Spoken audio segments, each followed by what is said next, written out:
So in 2010, we kind of start seeing these proposals appearing, and they're proposals for pre-abortion ultrasound bills.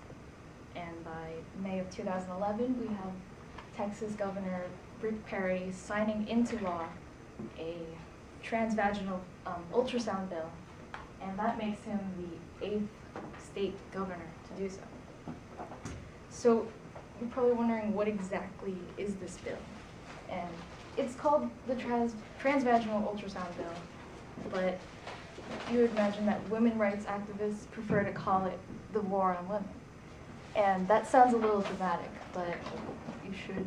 What it requires is that if a woman wants to terminate a pregnancy, she's required by law to go and see a certified doctor, and he'll give her an ultrasound, and on the screen he'll point out where her internal organs are, what they are, and she'll also get to see what the fetus looks like.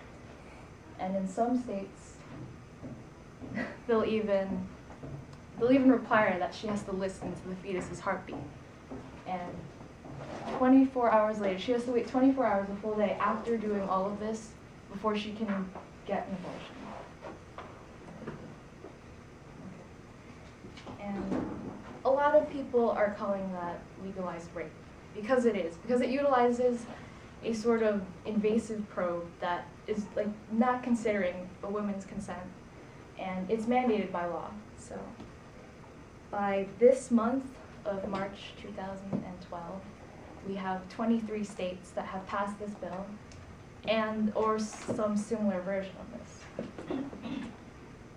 Now, we also have so if we backtrack a little bit to last year, or no, February 22nd, 2012, we have the House Agriculture Committee who sponsored this bill that they called the Ultrasound Opportunity Act, that requires a woman to get an ultrasound and to see it. And this, of course, caused a lot of protests because it was the Agriculture Committee that was sponsoring it, and women are not livestock. And so if we come into March of 2012, and this is March 19th, which is last Monday, and we have what the Colorado House passed as the personhood bill, which gives a fetus personhood status.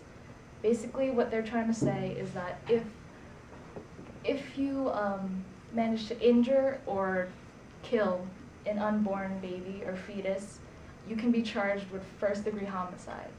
And what conservatives are arguing for this is saying that if a woman's attacked on the street and her attacker manages to kill her and her baby, he deserves to be punished for both deaths. But what they fail to do is include a clause that involves pregnant women. So if a woman decides that she wants to terminate her pregnancy or take a morning after pill, she can be charged with first-degree homicide for doing that. So now, if this passes, then we can consider all fetuses as people.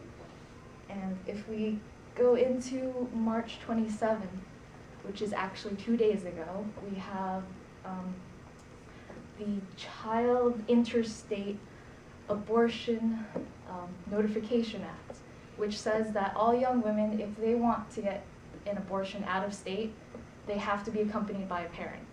And the argument for this is saying that young women, their parents should always know everything that's going on in their lives, and that kind of makes sense if you think about it. But if they go to the doctor, it has to be a parent. It can't be a grandparent, and it can't be an older sibling. But so that seems kind of reasonable, except that also with this one, they haven't included an exclusion clause for women who are pregnant as a product of rape or incest. And this bill has already been approved to pass on to the Senate. And one of my more favorite ones that we're currently passing through right now is the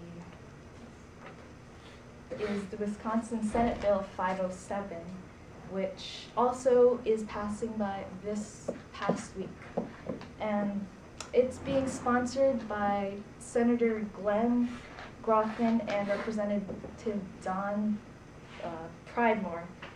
And what they're trying to do is they're trying to amend state law by saying that requiring the Child Abuse and Neglect Prevention Board to emphasize that non-marital parenthood as a contributing factor to child abuse and neglect. So they're trying to say that if you're a single parent, that you are abusing and neglecting your child. And they're also trying to warn, like, they're having educational and public awareness campaigns to emphasize that if you're not married, then you are abusive and neglectful of children. And they want to underscore the role of fathers, like specifically fathers, in the primary preventions of child abuse and neglect. And one of the main sponsors, Grothman, has never been married and doesn't have any children. And you also have to take into account that 1/3 of all parents in the country are unmarried and they're single parents, and the majority of them are women. And the representative who sponsors this, Don Pridemore, he thinks that women should never divorce out of a family, even if there is domestic abuse.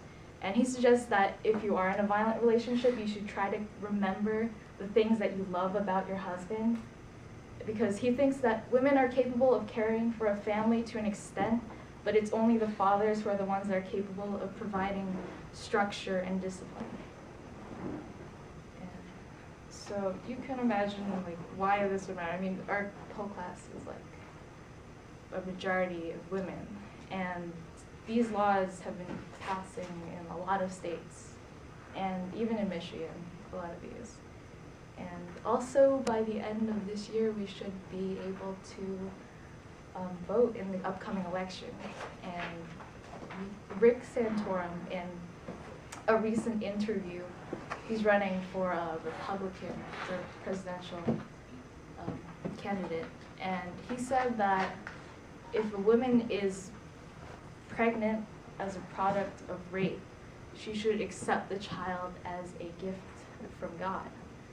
And he says, like, this way of thinking, it kind of reduces women to pretty much prisoners of their biology. And I mean, it's illegal for a man to force himself onto a woman, but if he chooses to break the law and do that, she has like no choice but to lend her body and possibly endanger her life to producing the rapist's offspring, and that she should be grateful for this gift.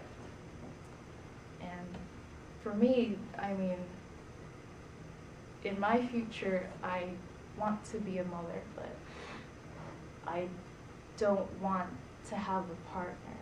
I want to have a child and raise it on my own. And I could imagine a difficult life for myself, but they're making this too easy.